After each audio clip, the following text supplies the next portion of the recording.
दोस्तों हम लोग आ चुके हैं कंपनी गार्डन पे और विक्टोरिया मेमोरियल पे बैठे हुए हैं। यहाँ में हम लोग थोड़ा ऐसे ही कुछ यूपी पीसीएस जो प्रारंभिक परीक्षा कल थी उसके बारे में थोड़ा बातचीत करेंगे। हमारे साथ अनूप द्विवेदी जी हैं, उनका अनुभव पूछते हैं। मेरा अनुभव तो आप ब्लॉग में देख लेंगे, मेरा ब्लॉग आएगा जल्दी से। तो अनूप जी, आपका अनुभव कैसा था, क्या कहना चाहेंगे आप? जल्दी से बोलिएगा, ज्यादा समय मत का जो लीजिएगा। पेपर था ना, उसको देख के ये तेज बोलो भाई, सुनाई नहीं दे रहा है। यूपी पीसीएस का जो एक फ्लेवर होता है, पीसीएस वाला, कैसा फ्लेवर था? जिसमें ज्यादातर फैक्ट्स और कुछ कॉन्सेप्ट भी और कोई भी जो क्वेश्चन है वो डायरेक्टली नहीं पूछा जाएगा आपसे। मुझे तो लगता है यार एग्जामिनर ने क्वेश्चन बनाने ज्यादा ऑप्शन पे ध्यान दिया है। वैसा ही, वही कह रहा हूँ। ऑप्शन ट्रिकी बनाने के चक्कर में क्वेश्चन तो वैसा ही था, है ना? आपको क्वेश्चन लगेगा कि पढ़ा हुआ है, लेकिन आंसर निकालने में दिक्कत हो जाएगी। भाई अध्यक्ष जो था उसने डायरेक्ट स्ट्रिक्ट गाइडलाइन किया था कि हर बंदे को लगना चाहिए कि आसान ही आया है। सही बात। लेकिन जब वो घर जाए, मिलाए और ऑप्शन देखे तो कहे भाई ये मैं क्या करके आ गया हूँ। ये स्ट्रिक्ट आदेश था कैसे पेपर बनाना है। जितने मेरे साथ वहाँ एग्जाम दे रहे थे, सब निकल कर रहे थे बहुत बढ़िया, बहुत आसान पेपर आया, क्योंकि सब पढ़ा ही आया था। बस ये था कि ऑप्शन जो थे उसमें खेला था। अब जो ऑप्शन समझ के कर लिया होगा वो सही है। और मतलब समय के बारे में क्या कहना चाहेंगे? समय तो नहीं कम पड़ रहा था? समय बिल्कुल कम पड़ गया था। लास्ट के 10-15 मिनट में मैंने 25 गोले भरे हैं जल्दी। क्या बात कर रहे हो भाई? हाँ, क्योंकि एक्चुअली हुआ क्या था ना, शुरुआती जो घंटा था उसमें बहुत आराम से करने के चक्कर में, क्योंकि पढ़ने में टाइम लग रहा था भाई साहब। टाइम तो भाई हर में जब स्टेटमेंट है और हर में पहले क्या होता था कि जो क्वेश्चन जैसे जो जोड़ी वाला रहता था, एक ऑप्शन मिल गया आपको तो पूरा क्वेश्चन सही हो जाता था। इस बार तो उन्होंने बता दिया था भाई 2 तो हम जोड़ के दे रहे हैं तुमको। ज्यादातर में 2 मिल जा रहा था, फिर 2 नहीं हो पा रहा। जो इंसान जानता था वो खुद ही बता दिए थे। जैसे क्वेश्चन कुछ लोग बनाते हैं ना कि भाई ये तुम्हें बता दे रहे हैं, अब निकालो जो इक्वेशन में लास्ट में है उससे। भाई मेरे यहाँ तो एक और अजीब बात, भाई मेरे यहाँ तो पेन का ढक्कन भी निकलवा दिए थे यार, क्या मेटल है इसमें। अच्छा। हमारे यहाँ एक्चुअली इसमें आयोग की नोटिस में लिखा हुआ है घड़ी ले जा सकते हो आप, जो एनालॉग वॉच है, लेकिन वो जाने नहीं दिया। पानी, अरे भाई मैं पानी का जो ट्रांसपेरेंट बोतल था वो लेके गया, तो वहाँ पे जो मजिस्ट्रेट की तैनाती थी वो आए और वो खुद बोलने लगे कि नहीं आप इसको बाहर करिए। तो मैंने बोला कि आयोग का नोटिस है, आप कैसे बाहर करवा सकते हैं। बाद में मतलब मैंने बाहर एजेंट मना कर दिया, मैंने बोला मैं नहीं रखूंगा। बोले आपकी जिम्मेदारी है, फिर हम कहा हाँ मेरी जिम्मेदारी है, मैं देख लूंगा। ऐसे ही आरओ में हुआ था भाई। आरओ में जब मैं गया ना तो मैं पानी लेके, आप कह रहा है आप गेट पे ही रख दो, मतलब जो क्लास में जाने से पहले, ठीक। अब फिर मैं उससे कहा भाई मुझे जब पीना होगा तो मैं बार बार आके बाहर पीऊंगा। पानी बहुत है। बोला मैं पानी रखवाया हूँ भैया, सामने बताओ, सामने बताओ। ये भाई कह रहे हैं कि कलावा वगैरह भी कटवा दिए थे। आपका कैसा एक्सपीरियंस था भाई?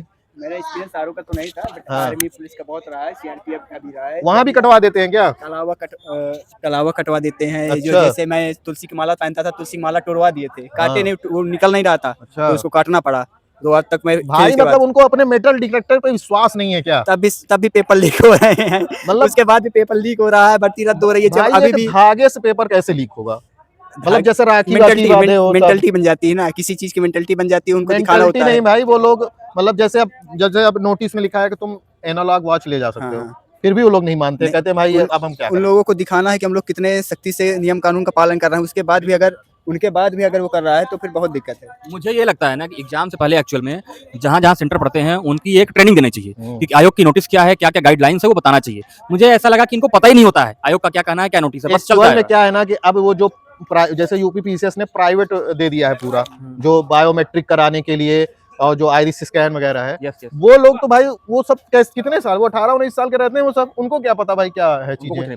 उनको जो उनका हेड कह दिया कि भाई कुछ नहीं ले जाने देना है तो कुछ नहीं ले जाने देना है। भाई वो दवा तक नहीं ले जाने देते हैं भाई। मेंस में दवा भी चेक कर रहा था भाई, दवा भी नहीं ले जाने देंगे। तो वो भी वही जो पेन का पाउच तक नहीं ले जाने दे रहा था भाई। वो बोला कि आप नहीं ले जा सकते बोतल। तुमने बोला यार भाई बहुत एग्जाम दिए हैं, ठीक है, पहला क्या ले जाना है क्या नहीं ले जाना है, हमको आप ना बताओ रूल्स।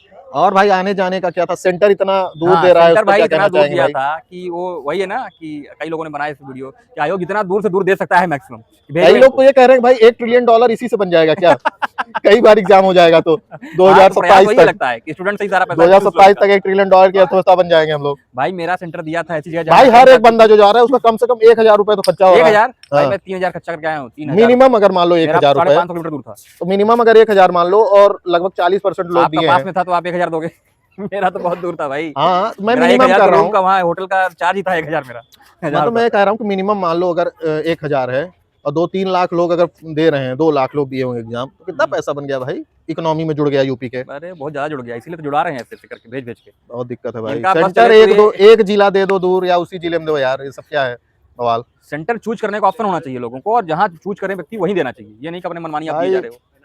भ्रष्टाचार रोकने के चक्कर में लड़कों की बर्बादी हो जा रही है। इनका तो बस करता तो यूपी से बाहर फेंक देते कि भाई हरियाणा ले जाओ, भाई जम्मू ले नेपाल जाओ। ओपाल भी सेंटर तो बना नेपाल लेने के भेज बफर स्टेट है। बिहार वाले तो यही करते हैं भाई कि जो यूपी का है उसको पश्चिम बंगाल भेज दो। तो इन लोगों ने भी इस बार वही किया है कि जो बिहार का है उसको दिल्ली भेजो, गाजियाबाद भेजा था उनका। अब हाँ भाई एसएससी वालों का तो अंडमान निकोबार भी भेज देता है। एसएससी वालों को एसएससी वाले पाकिस्तान ना चेयरमैन भेजो। का आजकल बहुत मीम बन रहा है भाई। यही सब है भाई। चलिए बढ़िया है। पेपर तो देख ही लिए होंगे आप लोग, जैसा रहा है जीएस का। सीसेट का तो आसानी आ गया था। इस साइड में इस बार किसी को दिक्कत नहीं हुई। चलो भाई अब मेरा हाथ भी दर्द कर रहा है। Bye bye.